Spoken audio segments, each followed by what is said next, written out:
بسم اللہ الحمدللہ والصلاة والسلام علی رسول اللہ اما بعد السلام علیکم ورحمۃ اللہ وبرکاتہ۔ ایک انسان ہر روز محنت کرتا ہے تاکہ وہ اس دنیا کے اندر گھر بنا سکے۔ اسی مشقت کے پیچھے وہ اپنی نمازوں کو بھی جلدی جلدی ادا کرتا ہے، اور ساتھ ہی جب فرض نماز پڑھتا ہے تو فرض نماز پڑھتے ہی مسجد سے اکثر لوگ نکل جاتے ہیں۔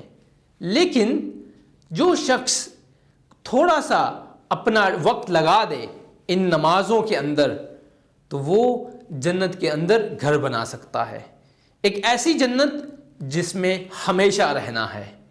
نبی کریم صلی اللہ علیہ وسلم کی حدیث سے ہمیں پتہ چلتا ہے کہ جو شخص دن میں فرض نمازوں کے علاوہ 12 رکعت پڑھے گا، اللہ تعالیٰ اس کے لیے جنت میں گھر بنائے گا۔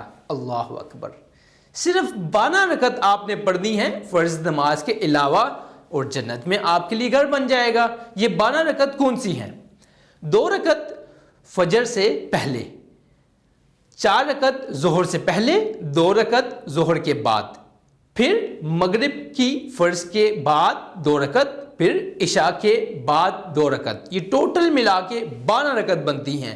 ان 12 رکعت کو اگر آپ اپنا معمول بنا لیں گے تو آپ کے لیے جنت کے اندر گھر بن سکتا ہے، اور وہ گھر جس میں آپ ہمیشہ رہیں گے۔ اللہ سبحانہ تعالیٰ سے دعا ہے کہ اللہ سبحانہ تعالیٰ ہمیں جنت الفردوس کے اندر داخل کرے اور محلات ہمارے لیے تیار رکھے۔ انشاءاللہ کل دوبارہ ملاقات ہوگی ایک نئے عمل کے ساتھ۔ تب تک کے لیے السلام علیکم ورحمۃ اللہ وبرکاتہ۔